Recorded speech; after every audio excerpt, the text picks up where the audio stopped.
اعوذ باللہ من الشیطان الرجیم بسم اللہ الرحمن الرحیم قل انفقوا طوعا او کرها لن يتقبل منکم انکم کنتم قوما فاسقین۔ پیچھے سے ذکر چل رہا ہے منافقین کا، خاص طور سے وہ منافقین جو غزوہ تبوک کے موقع پر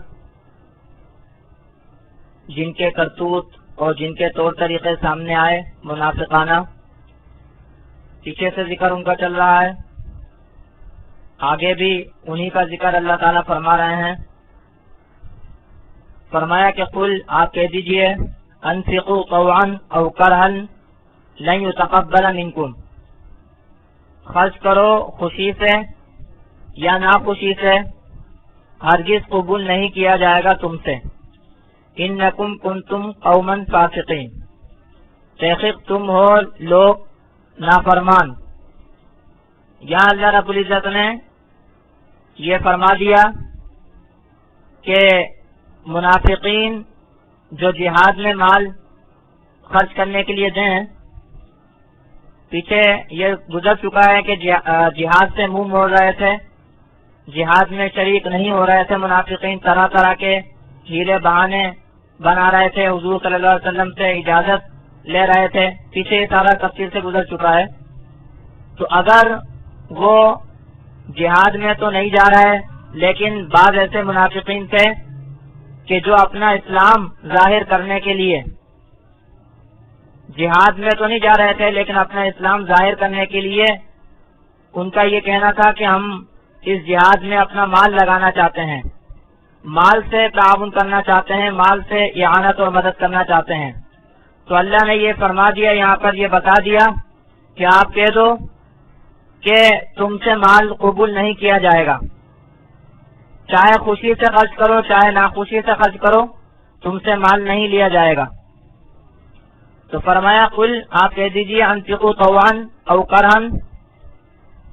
خرچ کرو خوشی سے یا ناخوشی سے۔ اول تو جو منافقین ہیں وہ ظاہر سی بات ہے کہ جہاد کے لیے بھی جو خرچ کرنے کا کہہ رہے تھے تو وہ ناخوشی سے ہی کہہ رہے تھے، ان کو کوئی اس میں خوشی نہیں تھی، صرف اپنے اسلام کو ظاہر کرنے کے لیے لوگوں کے سامنے۔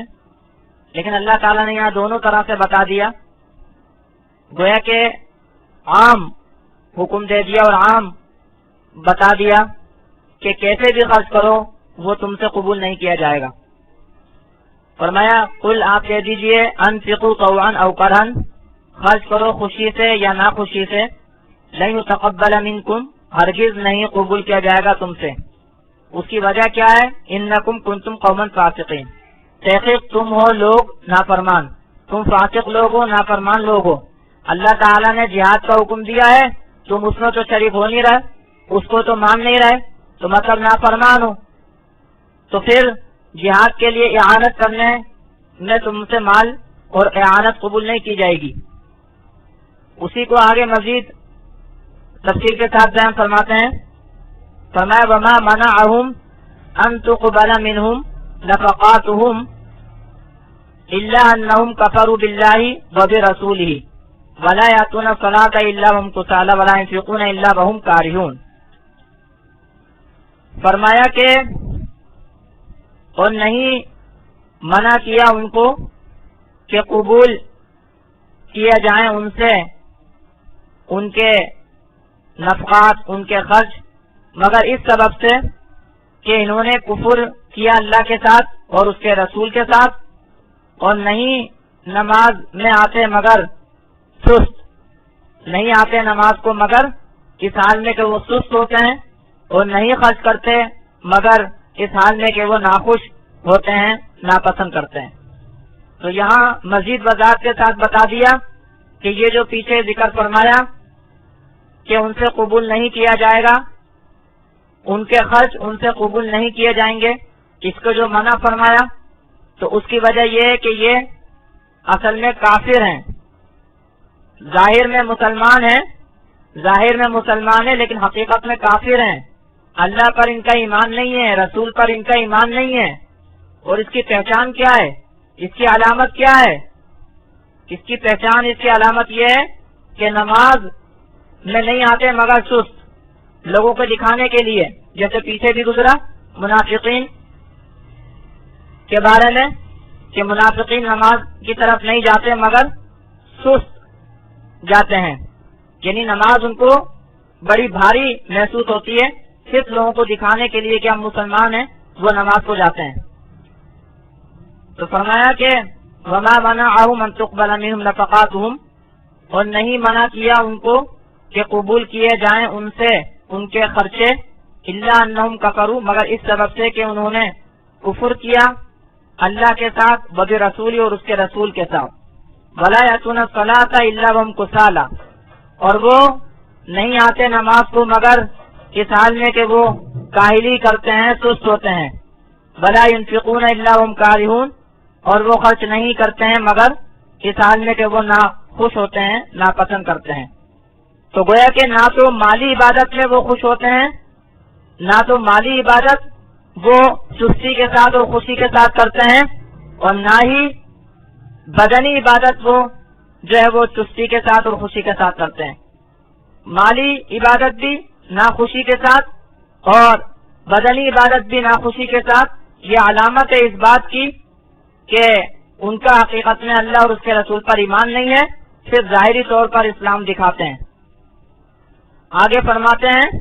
کہ فلا تعجبک اموالہم ولا اولادہم۔ اب یہ سوال پیدا ہوتا ہے کہ یہ منافقین جب حقیقت میں کافر ہیں اللہ کے اور اس کے رسول کے، تو اللہ تعالیٰ نے ان کو نعمتوں سے کیوں نوازا ہوا ہے، ان کو مال و اولاد کیوں دی ہوئی ہے؟ تو اس کو فرماتے ہیں کہ فلا تعجبک اموالہم ولا اولادہم، بس تجھ کو اچھا نہ لگیں ان کے مال اور نہ ان کی اولاد، انما یرید اللہ لیعذبہم بہا فی الحیات الدنیا، سوائے اس کے نہیں اللہ تعالیٰ تو چاہتا ہے کہ عذاب دے اللہ تعالیٰ ان کو ان کے ذریعے دنیا کی زندگانی میں۔ اللہ تعالیٰ تو ان مال و اولاد کے ذریعے ان کو بلکہ راحت تو کیا عذاب دینا چاہتا ہے۔ جو منافق ہوتے ہیں، جو کافر ہوتے ہیں، ان کی جو مال اور اولاد ہوتی ہے وہ ان کے لیے باعث وبال بنتی ہے، کیونکہ جو کافر لوگ ہوتے ہیں وہ اپنے مال و اولاد ہی کی محبت میں گرفتار ہوتے ہیں اور اسی کی فکر میں ہوتے ہیں۔ ان کی جو کل نظر ہوتی ہے، مطمح نظر ہوتی ہے، مقصد کل ہوتا ہے وہ ان کا مال، ان کی اولاد ہوتی ہے، چنانچہ اس کو کوئی بھی مسئلہ ہو ان کو فکر و پریشانی بہت زیادہ ہو جاتی ہے، اور اس کے جمع کرنے میں بھی یہ بہت زیادہ فکر مند اور پریشان ہوتے ہیں۔ پھر اس کے خرچ کرنے کے سلسلے میں بھی، اس کو استعمال کرنے کے سلسلے میں بھی جو ہے وہ غلط طور طریقے استعمال کرتے ہیں۔ گویا کہ مال کو حاصل کرنے میں بھی غلط طریقے اختیار کرتے ہیں، مال کو خرچ کرنے میں بھی غلط طریقے اختیار کرتے ہیں۔ اس طریقے پر یہ مال اور اولاد ان کے لیے بجائے سکون اور راحت کے اور مزید پریشانی اور عذاب کا باعث بنتا ہے۔ تو فرمایا کہ فلا تعجبک اموالہم ولا اولادہم، بس اس کو اچھا نہ لگیں ان کے مال اور نہ ان کی اولاد، انما یرید اللہ لیعذبہم بہا فی الحیات الدنیا، سوائے اس کے نہیں اللہ تعالیٰ تو چاہتا ہے کہ عذاب کرے ان کو ان کے ذریعے دنیا کی زندگانی میں، وتذھب انفسہم وہم کافرون، اور نکلے ان کی جانیں اس حال میں کہ وہ کافر ہوں، مال اور اولاد کے ہی چکر میں پڑے رہیں، مال اور اولاد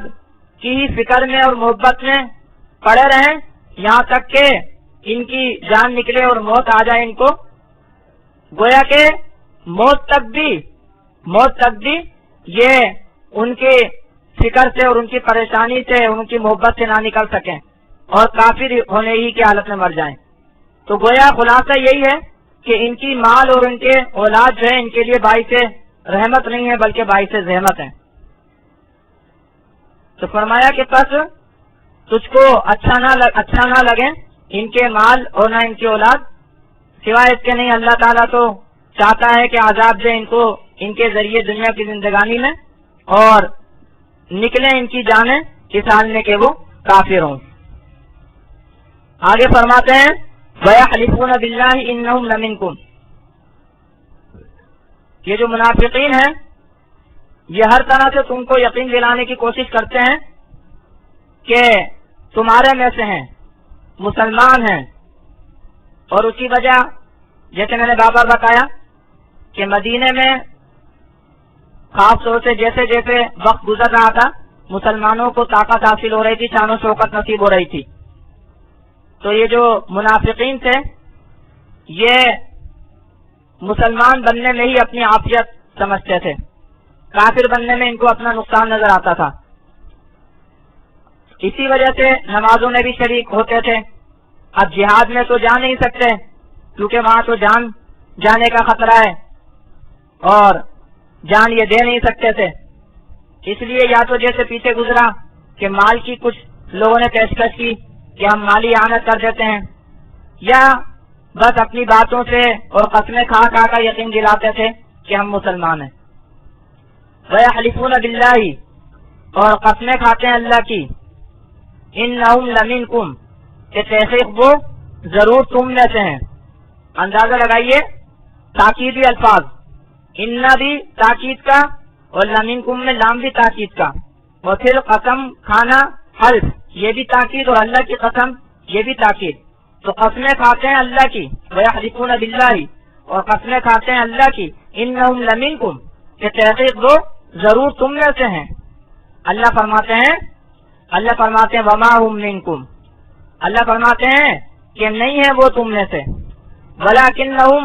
قَوْمٌ يَفْرَقُونَ، اور لیکن وہ لوگ ہیں ڈرتے ہیں،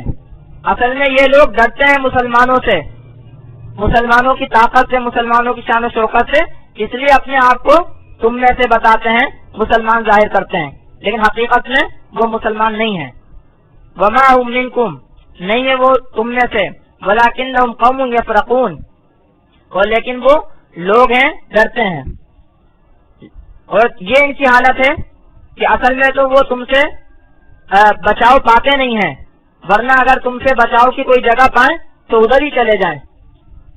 فرمایا کہ لو یجدون ملجأ او مغارات او مدخلا لولوا الیہ وهم یجمحون، اگر وہ پائیں پناہ کی جگہ یا غار یا کوئی گھسنے کی جگہ تو اسی کی طرف پھر جائیں، اس حال میں کہ وہ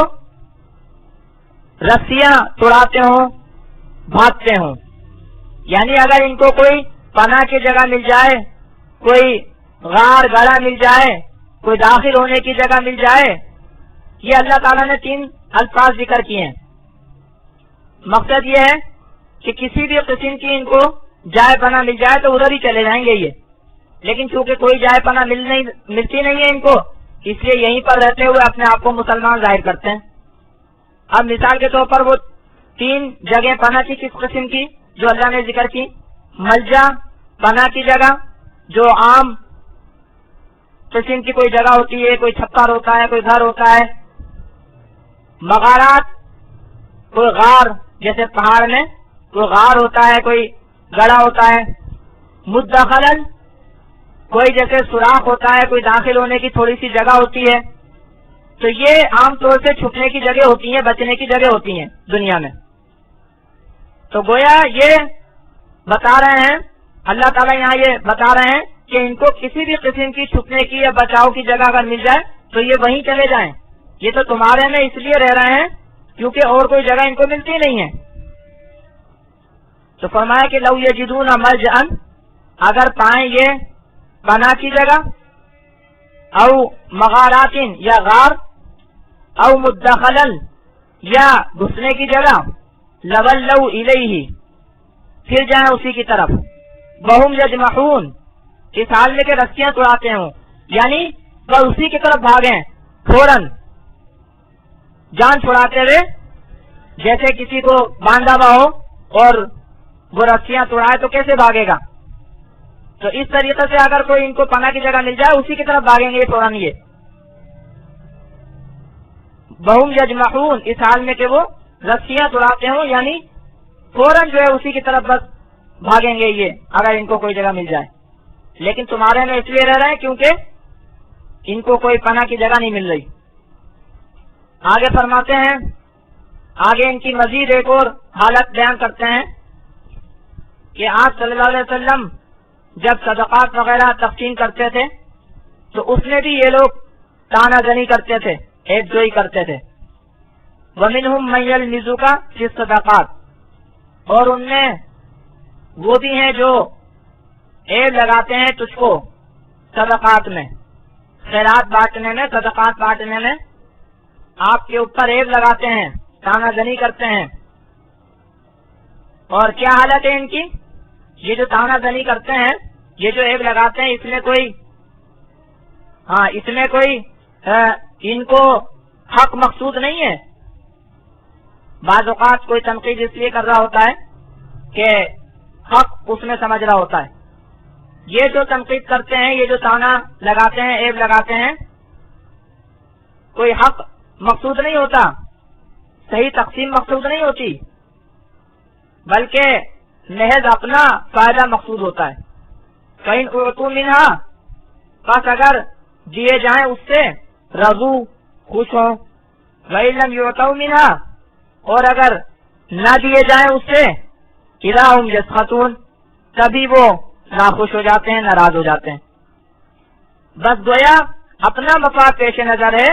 یہ پیش نظر نہیں ہے کہ تقسیم صحیح ہو رہی ہے کہ غلط ہو رہی ہے، اس لیے عیب لگاتے ہیں آپ پر۔ تو وَمِنْهُمْ مَن يَلْمِزُكَ فِي الصَّدَقَاتِ، اور ان میں سے وہ بھی ہیں جو عیب لگاتے ہیں آپ پر صدقات میں، خیرات بانٹنے میں۔ فَإِنْ أُعْطُوا مِنْهَا، بس اگر دیے جائیں اس سے رضو، تو خوش ہو جائیں۔ وَإِنْ لَمْ يُعْطَوْا مِنْهَا، اور اگر نہ دیے جائیں اس سے اِذَا هُمْ يَسْخَطُونَ، تبھی وہ ناخوش ہو جاتے ہیں، ناراض ہو جاتے ہیں۔ ہونا کیا چاہیے تھا؟ ایک ایمان والے کا طریقہ کیا ہونا چاہیے کہ جو اللہ اور اس کا رسول دے اس پر خوش ہونا چاہیے، اور یہ کہنا چاہیے کہ ہمیں اللہ کافی ہے، اللہ تعالی ہماری کفایت کرے گا۔ وَلَوْ أَنَّهُمْ رَضُوا، اور اگر تحقیق یہ راضی ہوتے مَا آتَاهُمُ اللَّهُ وَرَسُولُهُ، اس پر جو اللہ نے ان کو دیا اور اس کے رسول نے، وَقَالُوا حَسْبُنَا اللَّهُ، اور کہتے کہ اللہ تعالی ہمیں کافی ہے، سَيُؤْتِينَا اللَّهُ مِن فَضْلِهِ وَرَسُولُهُ، تو ان قریب دے گا اللہ تعالی، ان قریب دے گا ہم کو اللہ تعالیٰ اپنے فضل سے اور اس کا رسول۔ یعنی یہ کہنا چاہیے تھا، ان کو یہ کہنا چاہیے تھا جو اللہ اور اس کے رسول نے دیا اس کے اوپر خوش ہونا چاہیے تھا، اس کے اوپر راضی ہونا چاہیے تھا، اور یہ کہنا چاہیے تھا کہ ہمیں اللہ کافی ہے، اللہ تعالیٰ ہمیں ان قریب اپنے فضل سے دے گا، اللہ اور اس کا رسول ہمیں اپنے فضل سے دے گا، اپنی مہربانی سے دے گا۔ یعنی بالفرض ابھی اگر نہیں ملا یا ابھی کم ملا، بالفرض ابھی نہیں ملا یا ابھی کم ملا، تو اللہ اور اس کے رسول پر اعتماد اور یقین ہونا چاہیے تھا کہ جو ہمیں انہوں نے ابھی دیا ہم اس پر بھی خوش ہیں، اور اللہ ہماری کفایت کرے گا، جو ابھی ہمیں ملا اللہ کفایت کرے گا، وہ مال ہمیں کافی ہو جائے گا اللہ کی مہربانی سے، اور آگے بھی ہمیں امید ہے، کہ اللہ تعالیٰ اپنے فضل سے ہمیں دے گا، اللہ کا رسول اپنے فضل سے ہمیں دے گا۔ یعنی اللہ اور اس کے رسول پر مکمل اعتماد اور یقین ہونا چاہیے تھا۔ تو فرمایا وَلَوْ أَنَّهُمْ رَضُوا، اور اگر تحقیق وہ راضی ہو جاتے اس پر جو اللہ نے دیا ان کو اور اس کے رسول نے دیا، وَقَالُوا حَسْبُنَا اللَّهُ، اور کہتے کہ اللہ ہمیں کافی ہے، سَيُؤْتِينَا اللَّهُ مِن فَضْلِهِ وَرَسُولُهُ، ان قریب دے گا ہم کو اللہ تعالیٰ اپنے فضل سے اور اس کا رسول، إِنَّا إِلَى اللَّهِ رَاغِبُونَ، تحقیق ہم تو اللہ ہی کی طرف رغبت کرنے والے ہیں، اللہ ہی کی طرف رغبت ہے، ہمیں اللہ ہی کا شوق ہے، جو اللہ فرمائے، جو اللہ دے، جو اللہ کا رسول دے ہم اس پر راضی ہیں، ہم اس پر خوش ہیں، یہ ہونا چاہیے تھا،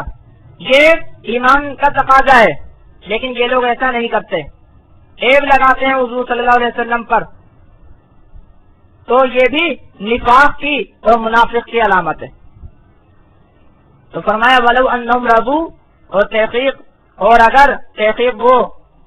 خوش ہوتے اس پر جو اللہ نے ان کو دیا اور اس کے رسول نے، اور کہتے کہ کافی ہے ہم کو اللہ، عنقریب دے گا ہم کو اللہ اپنے فضل سے اور اس کا رسول، انا الی اللہ راغبون، تحقیق ہم اللہ ہی کی طرف رغبت کرنے والے ہیں۔ تو اگر ایسا کرتے تو یہ بہتر ہوتا اور یہ ایمان والے ہوتے، لیکن یہ ایسا نہیں کرتے تو یہ ظاہر سی بات ہے کہ پھر یہ صحیح نہیں کر رہے اور یہ گویا اپنا نفاق ظاہر کر رہے ہیں۔ آگے اللہ تعالیٰ نے چونکہ صدقات کے سلسلے میں یہ عیب لگاتے تھے تو آگے اللہ تعالیٰ نے صدقات کی مدیں بتائی ہیں اور بتایا ہے کہ صدقات جو ہے وہ کن کے لیے ہوتے ہیں اور کن کے لیے ہونے چاہیے، اس کو انشاءاللہ تعالیٰ اگلے سبق میں پڑھیں گے۔